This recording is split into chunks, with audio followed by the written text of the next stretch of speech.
കനത്ത ചൂടിന് ആശ്വാസമേകാൻ വീണ്ടും മഴ എത്തുന്നുവെന്ന് റിപ്പോർട്ടുകൾ പറയുന്നു. വിവിധ ജില്ലകളിൽ ഇന്ന് മഴയ്ക്ക് സാധ്യതയുണ്ടെന്നാണ് കേന്ദ്ര കാലാവസ്ഥാ വകുപ്പ് അറിയിച്ചിട്ടുള്ളത്. തിരുവനന്തപുരം, കൊല്ലം, ആലപ്പുഴ, എറണാകുളം, തൃശൂർ, പാലക്കാട്, മലപ്പുറം, വയനാട് ജില്ലകളിൽ ഇന്ന് നേരിയതോ ഇടത്തരമായ മഴയ്ക്ക് സാധ്യതയുണ്ടെന്ന് അറിയിപ്പിൽ പറയുന്നു. ഇവിടങ്ങളിൽ ഗ്രീൻ അലർട്ടും പ്രഖ്യാപിച്ചിട്ടുണ്ട്. കേരള, കർണാടക, ലക്ഷദ്വീപ് തീരങ്ങളിൽ ഇന്ന് മത്സ്യബന്ധനത്തിന് തടസ്സമില്ല.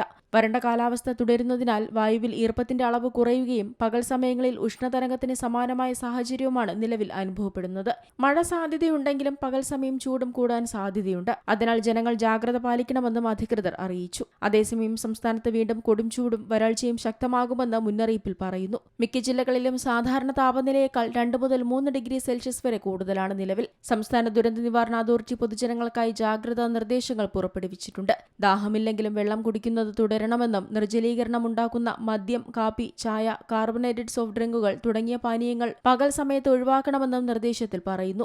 അയഞ്ഞതും ഇളം നിറത്തിലുള്ളതുമായ കോട്ടൺ വസ്ത്രങ്ങൾ ധരിക്കണമെന്നും പുറത്തിറങ്ങുമ്പോൾ പാദരക്ഷകളും കുടയോ തൊപ്പിയോ ഉപയോഗിക്കണമെന്നും നിർദ്ദേശമുണ്ട്. ചൂട് അധികരിക്കുന്ന സാഹചര്യത്തിൽ കാട്ടുതീ വ്യാപിക്കാനുള്ള സാധ്യതയുള്ളതിനാൽ വനമേഖലയോട് ചേർന്ന് താമസിക്കുന്നവരും വിനോദസഞ്ചാരികളും പ്രത്യേകം ജാഗ്രത പാലിക്കണം. വനംവകുപ്പിന്റെ നിർദ്ദേശങ്ങൾ കർശനമായി പാലിക്കണമെന്നിങ്ങനെ നിരവധി നിർദ്ദേശങ്ങൾ പുറപ്പെടുവിച്ചിട്ടുണ്ട്.